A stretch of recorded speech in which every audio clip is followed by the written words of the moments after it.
Bienvenue sur cette vidéo où on va voir comment créer un widget et comprendre un peu les bases du widget. Et après on aura bien évidemment des vidéos spécifiques sur chaque élément. Donc déjà ce qu'il va falloir faire, c'est se créer un petit level. Donc on va faire level comme ceci. On va le renommer, voilà, comme ceci par exemple. Et on va être correct. Voilà, donc là on le crée très simplement. Voilà. Et on va du coup se l'ouvrir. Voilà. Du coup, voilà, moi je l'ai ouvert, j'ai fait un double clic save pour l'ouvrir. Alors moi, il est placé dans un autre dossier, hein, donc vous aurez à l'avoir. Moi, c'est juste que je l'ai mis dans le dossier test.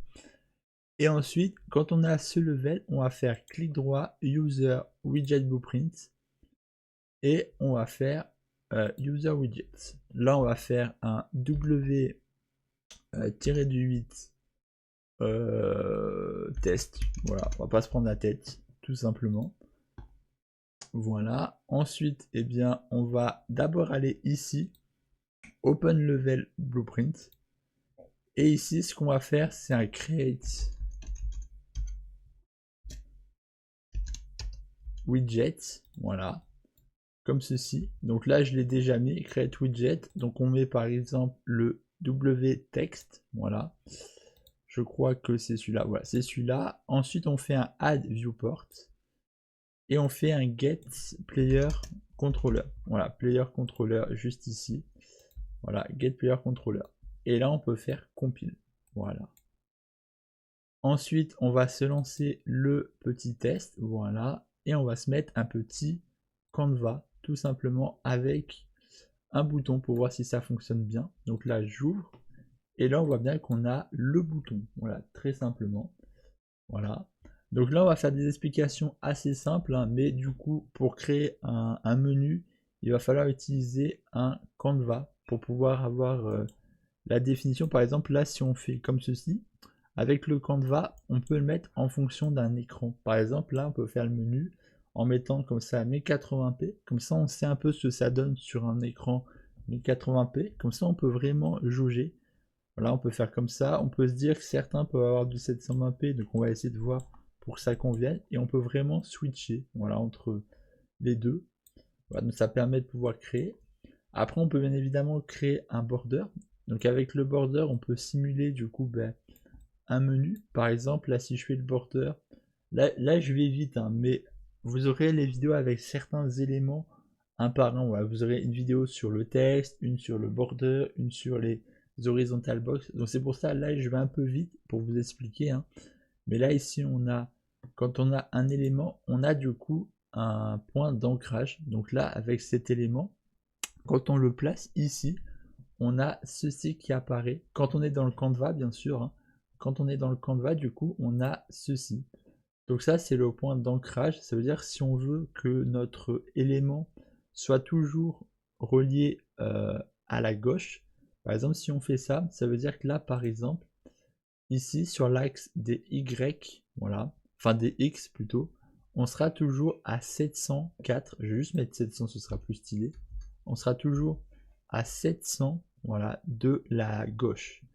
Et pour la hauteur, on sera toujours à 250 par exemple de la hauteur. Ça veut dire que là, si je viens à rétrécir, donc là je rétrécis l'élément, hop, on aura toujours une distance similaire. Bon là forcément ça marche pas trop parce que c'est sur l'axe des X et du coup ça s'adapte. Mais si on prend par exemple, je sais pas, celui-là, on peut avoir du coup une différence. Donc après, ça se différencie selon les éléments. Pourquoi ça pas... Ah oui, voilà, là c'est bon. Là on peut voir que ça bouge, comme ceci. Comme ça, bam bam. Voilà. Je vais juste prendre le Canva, merci. Voilà, donc là on voit que ça bouge en fonction. Là, ça garde toujours la même distance, voilà, entre le bord. Il y a toujours la même distance là, là, là. Quelle que soit la taille de la fenêtre, quelle que soit la taille de l'écran, on aura toujours la même distance par rapport au côté qu'on a vu là, par rapport à là, là, là. Tous les coins seront toujours de la même distance. Voilà. Donc c'est à ça que sert l'ancrage, voilà, je vais dire en français l'ancrage, hein, voilà. Et du coup, voilà, on a plusieurs types. Si on veut le relier spécifiquement à droite, voilà, à droite, si on veut que ce soit tout le temps à tant de distance de la droite, de la gauche, du centre par exemple, enfin voilà, c'est très simple. Donc ça, c'est pour ceci. Je vais juste remettre en 1080p. Voilà, donc là on a le menu. Je vais juste le mettre un peu plus comme ça. On va mettre par exemple du 650, 650. Voilà, on va laisser comme ça. Voilà, on va faire comme ça. Hop, et là je vais mettre par exemple 200. En top, ça nous donne un menu comme ça par exemple. Voilà, admettons. On peut aussi changer la couleur dans les apparences. Voilà. Donc dans chaque élément, il y a un élément pour le positionner. Voilà, et un élément couleur. Voilà, pour choisir la couleur de l'élément. Voilà, on aura aussi le behavior tree, ça permet, le behavior je veux dire, ça permet de faire certaines actions. Par exemple, si on veut que l'élément soit visible ou pas, voilà, donc pas visible, visible. Si par exemple on a des boutons, si on veut que le bouton puisse être cliqué ou pas, donc quand c'est coché, ça veut dire qu'on peut cliquer dessus, et quand c'est décoché, ça veut dire qu'on peut pas cliquer. Ça veut dire que voilà, le bouton ne sera pas cliquable, il ne sera pas possible d'utiliser ce bouton tant qu'on n'aura pas fait certaines choses par exemple. Et là, c'est pour envoyer un petit message d'aide. Voilà, donc là, on a la petite bulle Tooltip Text to Show. Ben, ça permet d'ajouter cette petite bulle-là avec une description différente pour décrire un élément précis. Par exemple, là, on a une phrase différente, color and opacité. Là, on a par exemple when auto size. Enfin, voilà. Là, c'est pareil, auto size, ça permet de le centrer en fonction des éléments à l'intérieur. Voilà. Je sais, je reviens là-dessus parce que j'avais oublié de le dire. Là, c'est pour choisir si on veut le mettre au premier plan ou pas quand on est dans le Canva. Voilà, c'était petit aparté. Là, bon, c'est l'opacité. Voilà, il n'y a pas grand-chose à comprendre. Et là, c'est pour faire la même chose qu'ici, sauf qu'au lieu d'envoyer du texte en message, donc avec ce petit encadré blanc, et bien là, on peut envoyer carrément un widget. On pourra carrément avoir un widget pour être plus intéressant. Donc par exemple, si on a, je sais pas, un inventaire, quand on passe sur l'icône, on peut par exemple afficher un widget avec la description de l'item en question. Voilà, ça peut être une astuce. Voilà, donc il suffit juste de faire Tooltip widget, ou alors juste ici de faire un create blendy et de créer le code. Enfin voilà, très simplement. Et ensuite, on est parfait. Et ensuite, dans l'event, ici, on a les actions. Par exemple, sur un bouton, quand on clique sur un bouton, on aura les éléments pour le bouton, et ainsi de suite. Voilà. Donc là, par exemple, je vais changer la couleur en gris, gris-noir, par exemple. Voilà, gris comme ça, on va dire. Là, je peux du coup mettre un bouton. Voilà. Et si, admettons, je veux mettre un deuxième bouton, eh bien, on ne peut pas le faire dans le border. Voilà, parce qu'il n'y a que le Canva, les verticales, horizontal box, gris panel qui peuvent le faire. Voilà, par contre, le border, lui, ne peut pas avoir plus d'éléments. Le bouton non plus, il peut avoir qu'un seul élément à l'intérieur.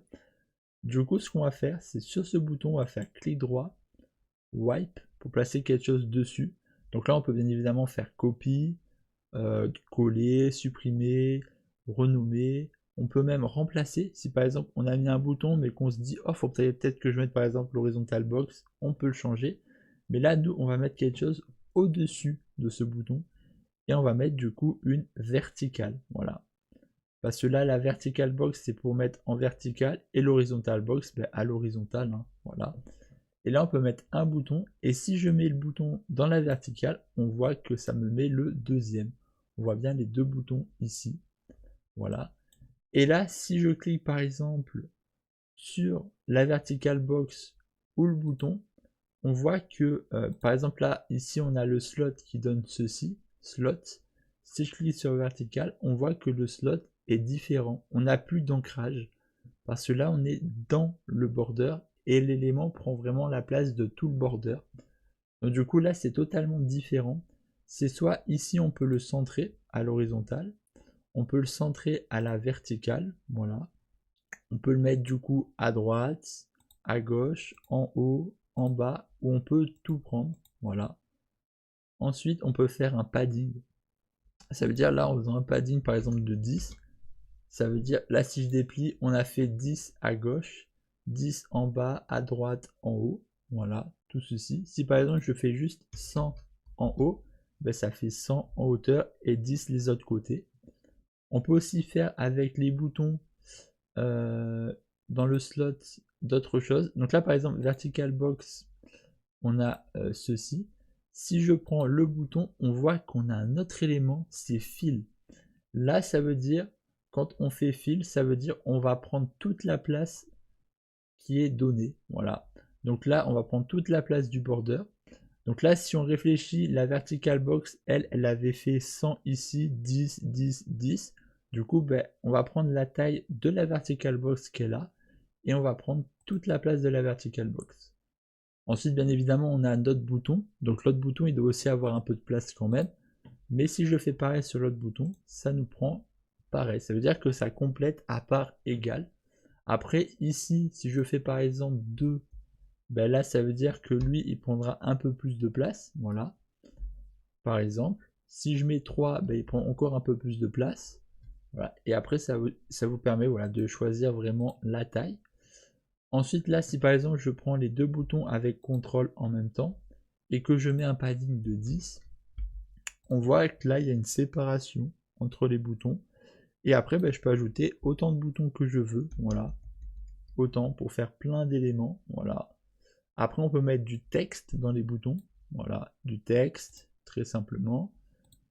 Voilà, c'est vraiment variable. On peut du coup prendre un bouton, lui donner des valeurs différentes. On peut changer la couleur du bouton aussi dans Background Color. Voilà. Voilà, on peut vraiment faire plein de choses. Voilà, comme ceci. Voilà. On peut aussi ajouter des éléments à un tableau, par exemple.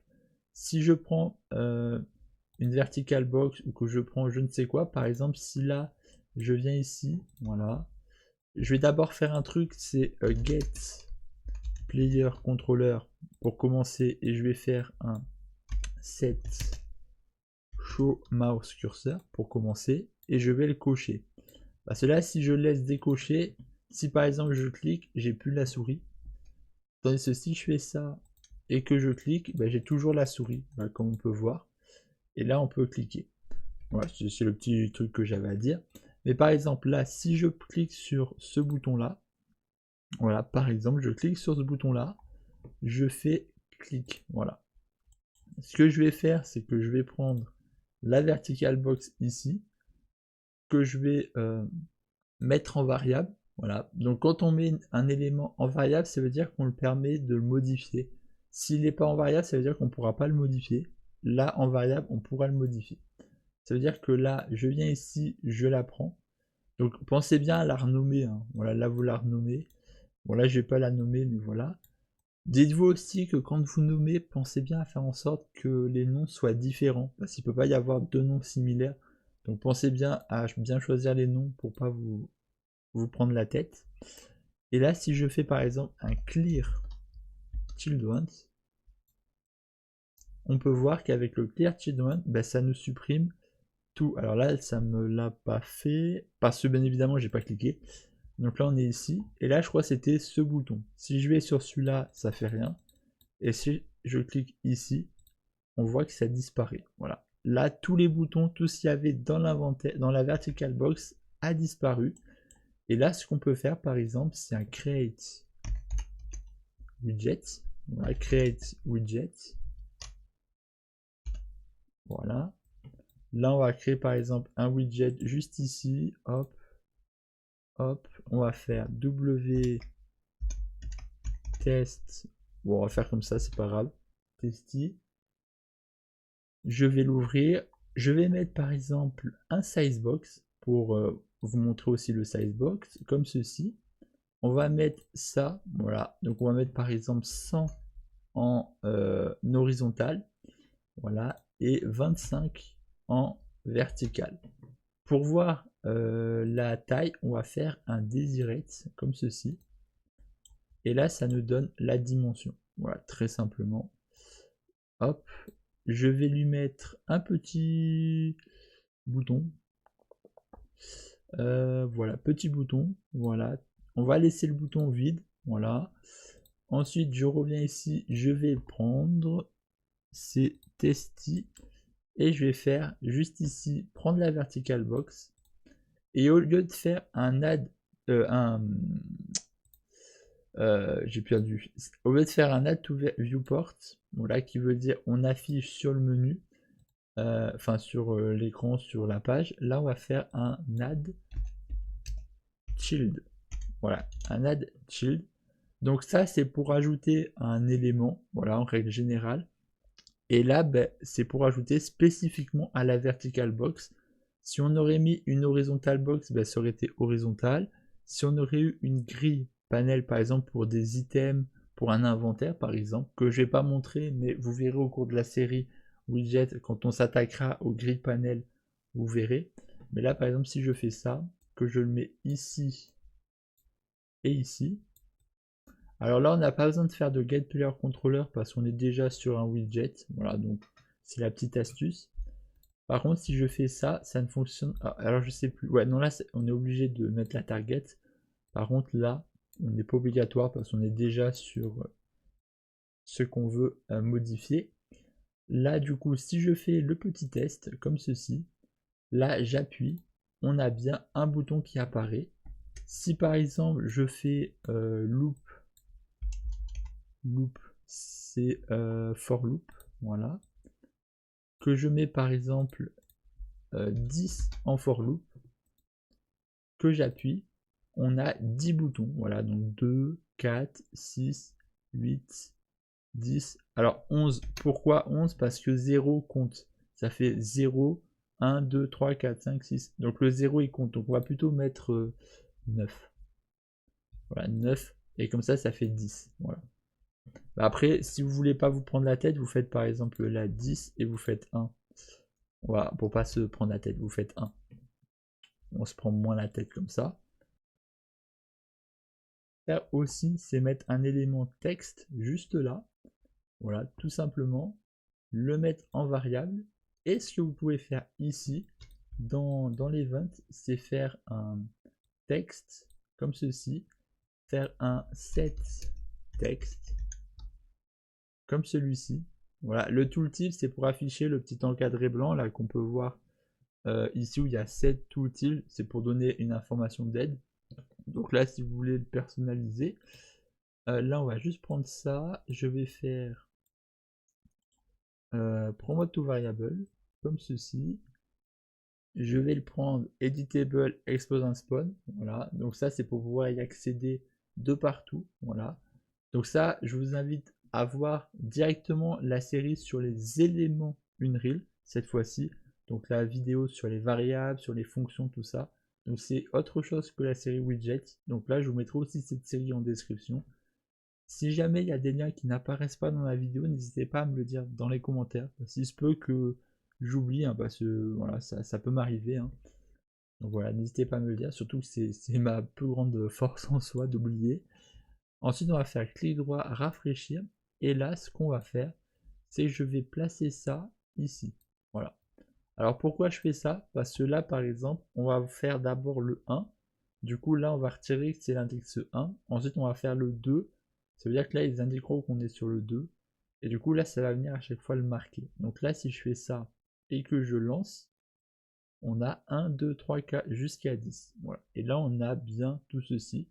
Voilà, j'ai fait ça, mais après, vous pouvez remplacer par une data list pour les items, par plein de choses comme ceci. Mais ça, je vous laisserai voir ma série inventaire, sinon ça ferait une vidéo beaucoup trop longue. Voilà. Mais du coup, voilà, vous avez déjà compris certaines choses qu'on peut faire. Voilà. Là, on est parti, bien évidemment, sur une vertical box. Voilà.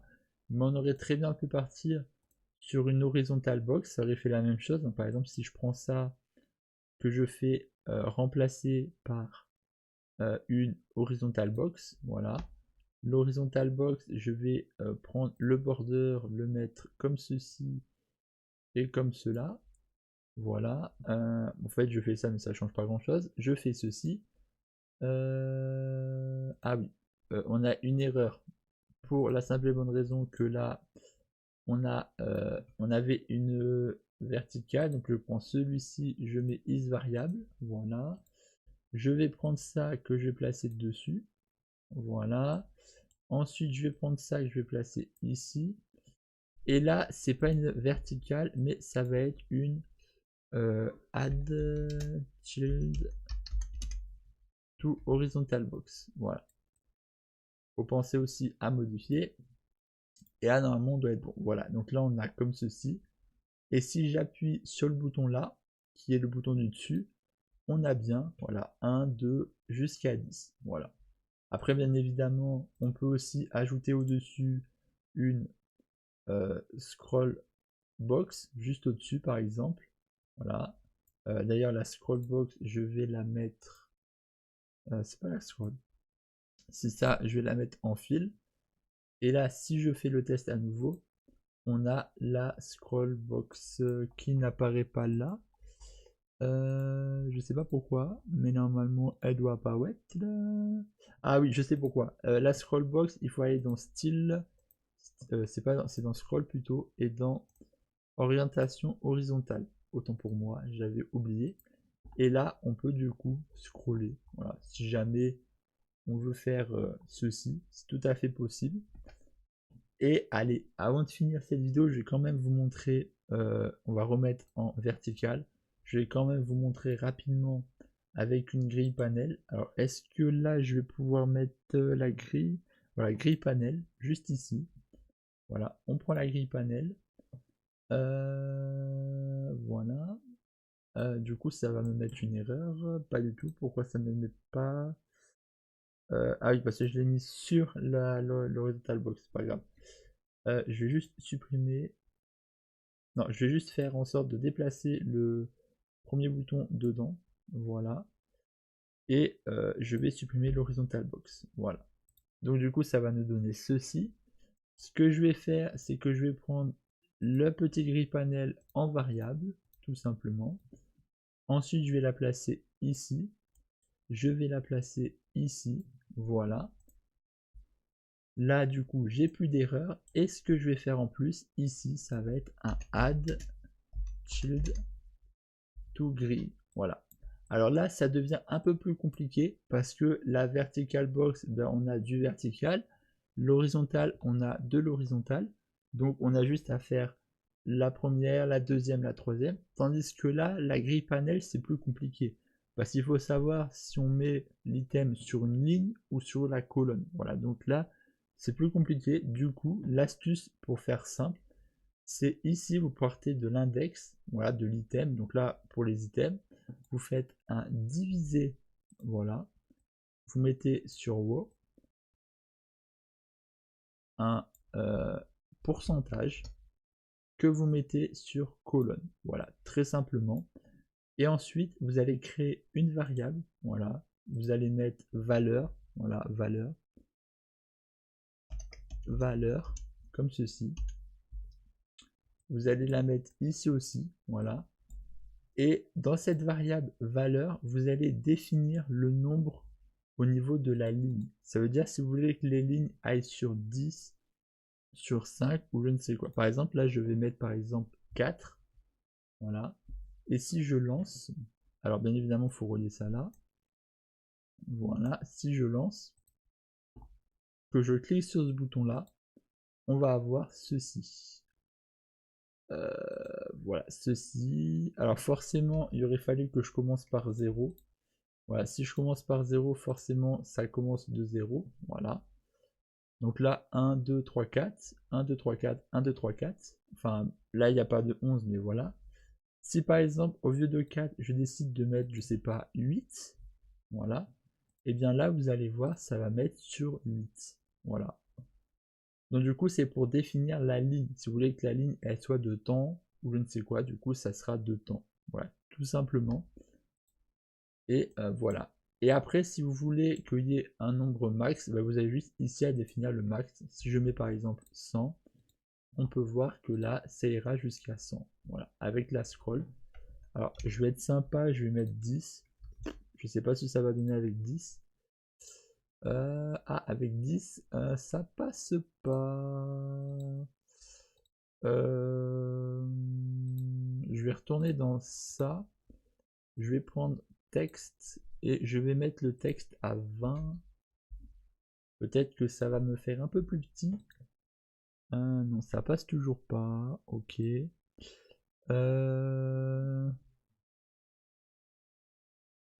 Après, c'est peut-être parce que j'ai mis un minimum trop élevé.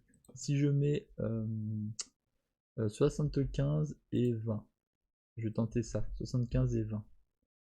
On va essayer de tenter ça pour voir. Le texte, je vais le mettre à 18. Même à 15, tant qu'à faire. Voilà, on sera beaucoup mieux. 15. Si je fais le test, voilà, là on est beaucoup mieux. Voilà, on est beaucoup mieux. Je vais remettre le texte à 24 pour voir. Parce que je pense que du coup j'ai compris le problème. Ouais, 24. Bon, après, ce sera à vous de décider, mais là on peut du coup scroller. Après, c'est à vous de trouver la bonne taille. Voilà. Par exemple, si je mets 90, si je tente avec 90, ah, si 90 ça passe à peu près. 90, on est à peu près bon pour 90. Et là, voilà, ça nous donne ceci. Après, bien évidemment, il faut remplacer par des icônes ou je ne sais quoi, hein. Si par exemple, là, je vais juste vous montrer rapidement. Voilà, là, je prends ça. Je place une image à la place. Voilà, je fais vite fait, hein. Une image, comme ceci. L'image, je vais la prendre. Alors, je vais juste faire sizebox. Je vais faire 90 par 90. Voilà. Je prends l'image comme ceci. Je fais prendre tout. Là, je vais mettre en left moins 12. En wide, je vais mettre moins 12. Je vais mettre moins 2. Et moins 2. Comme ceci. Ensuite, en bouton, je vais mettre 10. Non, je vais mettre 5 en padding. Voilà, tout simplement. Et là, bien évidemment, le texte ne fonctionnera pas. Du coup, je vais juste mettre un petit texte dont je vais rien faire en fait. Je vais laisser comme ça. Et on va supprimer ça. Voilà, tout simplement. Voilà, je supprime ça. Et je vais juste mettre une icône. Voilà, là. Je prends l'image, je prends brush comme ceci. Et je vais prendre une icône. Voilà. Comme celle-ci par exemple. Là, bien évidemment, ce qu'on a... Ah oui, là, ça va me mettre une erreur. Non, ça n'est pas d'erreur, justement. Là, justement, après, ce qu'il faudra ici, bah, c'est récupérer une image. Hein. Mais ça, je vous laisserai voir par vous-même. Hein. C'est avec texture 2D. Voilà. Juste là, on peut appeler un texture 2D. Voilà, c'est celui-là pour les images. Mais là, on va pas se le mettre. Là, si je fais ça et que je lance, on a du coup les icônes. Voilà, tout simplement. Pour un inventaire. Voilà. Et avant de quitter, je vais juste revenir sur le ceci et je vais lui mettre 25. Comme ça prend un peu mieux, tu vois. Et là, ouais, ça fait un peu mieux, ça prend un peu plus. Voilà. Bon, du coup, c'était cette petite vidéo assez sympathique.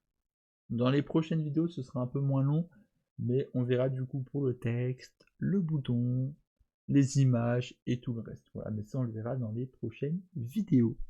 J'espère que cette série sera utile pour vous et que cette vidéo du coup a été utile pour vous. Et moi je vous dis à la prochaine. Allez, bye.